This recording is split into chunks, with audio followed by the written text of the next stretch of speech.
জানিয়ে দিব হাতে থাকা সর্বশেষ আপডেট বাংলা সংবাদ। প্রথমেই সংবাদ শিরোনাম। বিচারের আগে আওয়ামী লীগকে রাজনীতি করতে দেয়া হবে না বলেছেন মান্না। এরপর জানিয়ে দিব সারা দেশে ফ্যাসিবাদ থাকলেও ঢাবি সাংবাদিক সমিতি মুক্ত অঞ্চল হিসেবে ছিল। এদিকে স্বৈরাচারের প্রতিভূদের বিচারে আশাবাদী কোনো অগ্রগতি নেই বলেছেন সেলিম। এরপর জানিয়ে দিব দুদকের জাল ছিঁড়ে ৮৪ কর্মকর্তার চম্পট। আরও জানিয়ে দিব রাষ্ট্র সংস্কারের পাশাপাশি রাজনীতির সংস্কারও জরুরি বলেছেন নূর। সর্বশেষ জানিয়ে দিব তাপমাত্রা ও কুয়াশা নিয়ে যে বার্তা দিল আবহাওয়া অধিদপ্তর। এতক্ষণ শুনছিলেন সংবাদ শিরোনাম, এবারে বিস্তারিত। তবে অনুরোধ থাকবে ভিডিওটিতে একটি লাইক করবেন এবং কমেন্ট করে জানিয়ে দিবেন কোন জেলা থেকে আপনি আমাদের এই ভিডিওটি দেখছেন। বিচারের আগে আওয়ামী লীগকে রাজনীতি করতে দেয়া হবে না বলেছেন মান্না।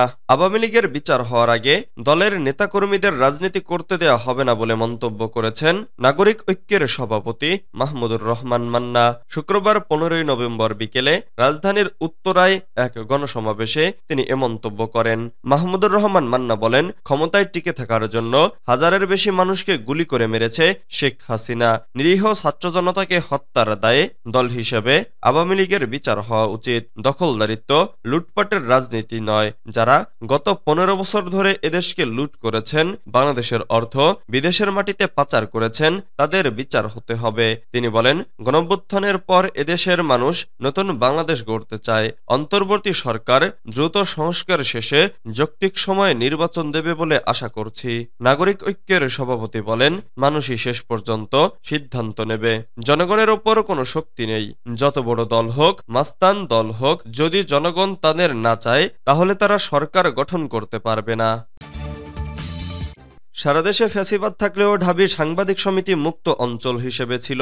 সারা দেশে ফ্যাসিবাদ থাকলেও ঢাকা বিশ্ববিদ্যালয় সাংবাদিক সমিতি মুক্ত অঞ্চল হিসেবে ছিল বলে মন্তব্য করেছেন অন্তর্বর্তী সরকারের তথ্য ও সম্প্রচার উপদেষ্টা নাহিদ ইসলাম। শুক্রবার রাত 9টায় ঢাকা বিশ্ববিদ্যালয় সাংবাদিক সমিতির নবনির্বাচিত কমিটির নেতৃবৃন্দ ও নতুন সদস্যদের সঙ্গে শুভেচ্ছা বিনিময় করতে এসে সাংবাদিকদের উদ্দেশ্যে দেওয়া বক্তব্যে তিনি এ মন্তব্য করেন। উপদেষ্টা নাহিদ ইসলাম বলেন, আন্দোলন চলাকালে ঢাকা বিশ্ববিদ্যালয় সাংবাদিক সমিতির প্রতিটি সদস্য একই সাথে সাংবাদিক এবং শিক্ষার্থী হিসেবে দায়িত্ব পালন করেছে। আন্দোলন চলাকালে যখন ইন্টারনেট বন্ধ করে দেওয়া হয়েছিল, তখন সাংবাদিক সমিতির সদস্যদের মাধ্যমে আমরা অনেক তথ্য জানতে পেরেছি এবং জানিয়েছি।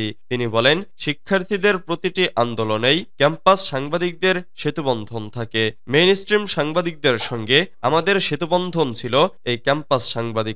আন্দোলনের সময়ে সাংবাদিকতার বাইরে গিয়েও তারা আহত শিক্ষার্থীদের সহায়তা করে মানবিক কাজে অংশ নিয়েছে।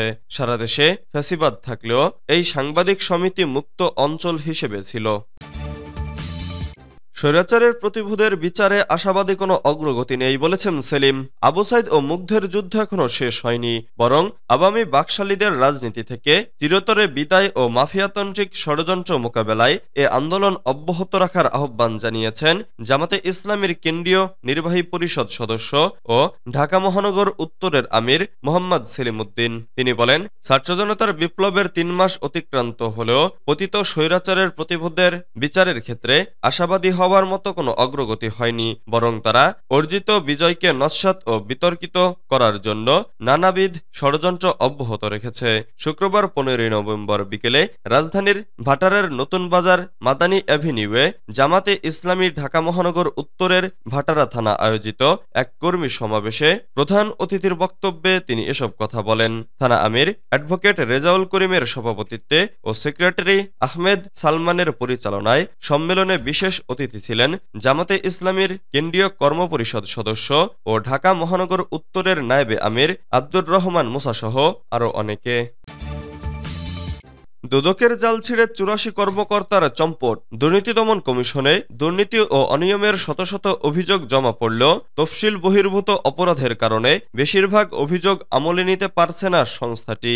আইন অনুযায়ী কেবল সরকার ও সরকারি কর্মকর্তা কর্মচারী সংশ্লিষ্ট দুর্নীতির 7 ধরনের অভিযোগ অনুসন্ধান করতে পারে দুদক। এ আইনেরই ফাঁক গলে অনুসন্ধানের জাল থেকে বেরিয়ে গেছে 80 জনের বেশি সরকারি কর্মকর্তা ও কর্মচারী। অনুসন্ধান ও তদন্ত পরিসংখ্যান পরিসংখ্যানে দেখা যায় 2022 সালে অনুসন্ধানের জন্য আমলে নেয়া 52 ভাগ অভিযোগই নথিভুক্ত ও পরিসমাপ্তির মাধ্যমে নিষ্পত্তি করা হয়েছে। অর্থাৎ অনুসন্ধান শুরু করে 581টি অভিযোগ থেকে সংশ্লিষ্টদের অব্যাহতি বা ছেড়ে দেওয়া হয়েছে।